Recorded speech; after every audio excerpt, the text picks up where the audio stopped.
बिस्मिल्लाहिर्रहमानिर्रहीम।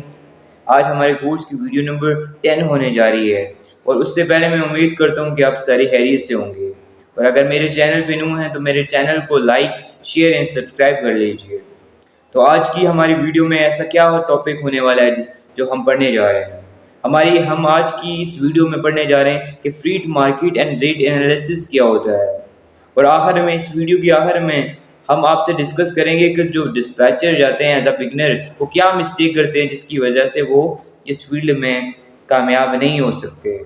सबसे पहले शुरू करते हैं, फ्रीड मार्केट क्या होती है हमारे पास। फ्रीड मार्केट जैसे कोई भी मार्केट होती है, एक प्रोडक्ट के बहुत सारी कॉपीज होती हैं और बहुत सारे उस जैसे प्रोडक्ट होते हैं। इसी तरह ट्रक ट्रांसपोर्टेशन में लोड्स की टाइप्स होती हैं, बहुत सारे लोड्स होते हैं। तो हम उसे बोलते हैं कि ये हमारी फ्रीड मार्केट है, क्योंकि जितने ट्रक ज़्यादा होंगे और उस लोड कम होंगे तो हमारे पास क्या होगी, रेट हमें कम मिलेगा। और जब ट्रक कम होंगे और लोड ज़्यादा होंगे तो हमें रेट क्या मिलेगा, ज़्यादा मिलेगा। उसके बाद देख लेते हैं अंडरस्टैंडिंग सप्लाई एंड डिमांड के बारे में। देख लेते हैं कि सप्लाई एंड डिमांड क्या होता है। जब हमारे पास 200 लोड्स हों और ट्रक्स हों 100, तो हमारे पास क्या हाई डिमांड है और ब्रोकर को compete करना पड़ेगा ट्रक की वजह से, और ब्रोकर हमें जो रेट देगा वो ज़्यादा देगा। उसके बाद हमारे पास लो डिमांड कब होती है, जब ट्रक ज़्यादा हों, ट्रक 200 हों लेट्स सपोज, और हमारे पास जो लोड्स पोस्ट हुए हों लोड बोर्ड पे वो ही 100 हों, तो हम कहते हैं कि आज डिस्पैचर हम या ब्रोकर हमें कम रेट देगा। तो हमारे पास उसके बाद आता है what make the load profitable. क्या लोड को प्रॉफिटेबल बनाता है? कि देखो, एक जो प्रोफेशनल डिस्पैचर होता है वो कभी भी जो रेट पोस्ट हुआ होता है लोड बोर्ड पर उस पर नहीं रिलाई करता, वो निगोशिएशन करता है, उस रेट को ज़्यादा करवाता है।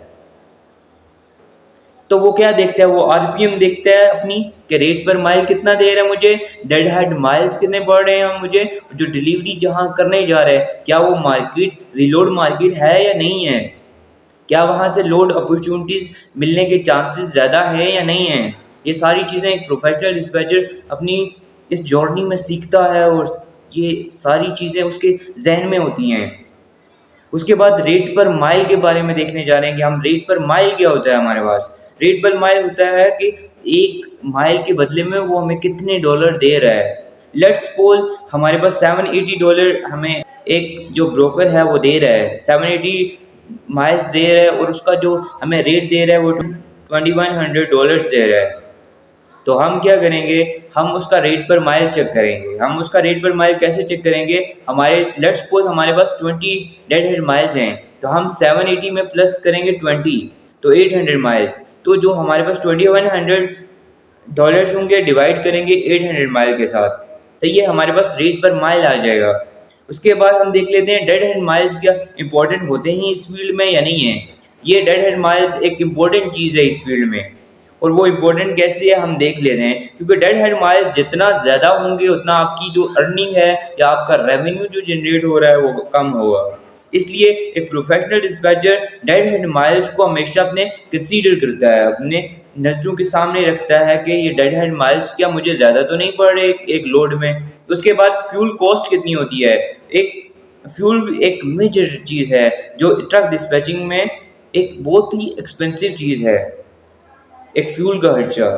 ठीक है, फ्यूल जो होता है ना, अगर एक लंबे ट्रिप पे जा रहे हो जिसमें माइल ज़्यादा है, आपको आरपीएम जो रेट पर माइल है वो कम है, तो वो आपके लिए ज़्यादा प्रॉफिटेबल नहीं होगा, वो आपके लिए प्रॉफिटेबल नहीं होगा। और एक जो प्रोफेशनल डिस्पैचर है वो इस सारी चीज़ों के बारे में सबसे पहले सोचता है।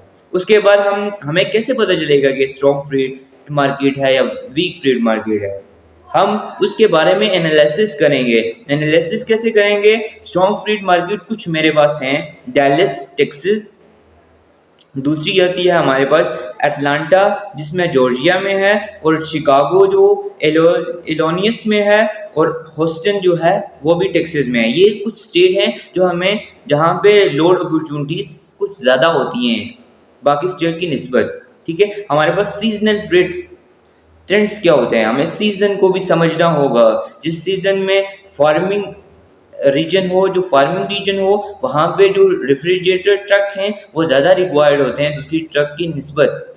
क्योंकि वहाँ से एक जो भी कम्युनिटीज़ हैं, जो भी चीज़ें हैं वो ट्रांसफ़र होती हैं। और उसके बाद हमें समझना है कि हॉलीडे जिस स्टेट में हॉलीडे आने वाला है तो वहाँ पे जो रिटेल शिपमेंट इंक्रीज होगी, तो उस स्टेट में जो रिटेल होंगी ना वो इंक्रीज होंगी। तो हमें ये सब चीज़ें देखनी है कि किस स्टेट में हॉलीडे आने वाला है, वहाँ पे शिपमेंट होगी। जैसे हम देखते हैं कि कोई भी हॉलीडे आता है तो हमारे पास कपड़ों के सामान की बहुत सारी चीज़ें आ जाती हैं मार्केट में। तो ऐसे ही यूएस का भी मार्केट काम करती है। उसके बाद हमें देखना है कि स्नो के सीज़न में जो रेट हमें देते हैं ट्रक को, वो कम देते हैं। तो ये सारी चीज़ें अगर आप जान के जाएँगे, सीज़न को भी जान के जाएँगे, तो आपको लोड बुक करने में परेशानी नहीं आएगी और आप एक अच्छा और एफ़िशिएंट लोड बुक कर सकते हैं। और आज की वीडियो के जो आखिर में जो मैंने शुरू में कहा था कि क्या वो गलतियाँ करते हैं जो बिगिनर इस फील्ड में जाते हैं, वो क्या करते हैं, वो खाली जो लोड बोर्ड पे रेट पोस्ट किया हुआ होता है बस उसी पे डन कर देते हैं, उससे आगे बात नहीं करते। और ये प्रोफेशनल डिस्पैचर इस पे बात करते हैं, रेट निगोशिएशन करते हैं, फिर उस रेट को ज़्यादा करवाते हैं ताकि उनका रेवेन्यू और उनकी जो अर्निंग है वो ज़्यादा हो सके। उसके बाद वो डेड हेड माइल्स को भी नहीं चेक करते जो बिगिनर होते हैं। तो डेड हेड माइल्स बहुत ही ज़्यादा इंपॉर्टेंट होते हैं इस फील्ड में। उसके बाद वो डिलीवरी मार्केट को भी नहीं चेक करते और उसके बारे में भी नहीं सोचते अपनी लोड में। तो ये चीज़ें सब बहुत ज़्यादा इंपॉर्टेंट है। और आपके फ्यूल की कितनी कॉस्ट आने वाली है, जो बिगिनर जाते हैं उनको ये भी नहीं पता होता, वो बस फर्स्ट लोड दिखता है उनको और फर्स्ट लोड पिक कर लेते हैं, डन कर लेते हैं। तो ये चीज़ उनके लिए इश्यूज क्रिएट करती है और उनकी अर्निंग पे इस चीज़ का इफेक्ट पड़ता है।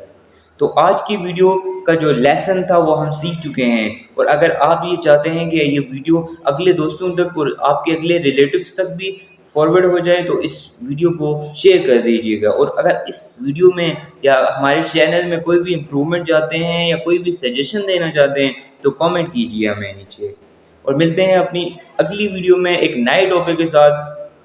जब तक आप अपना ख्याल रखें।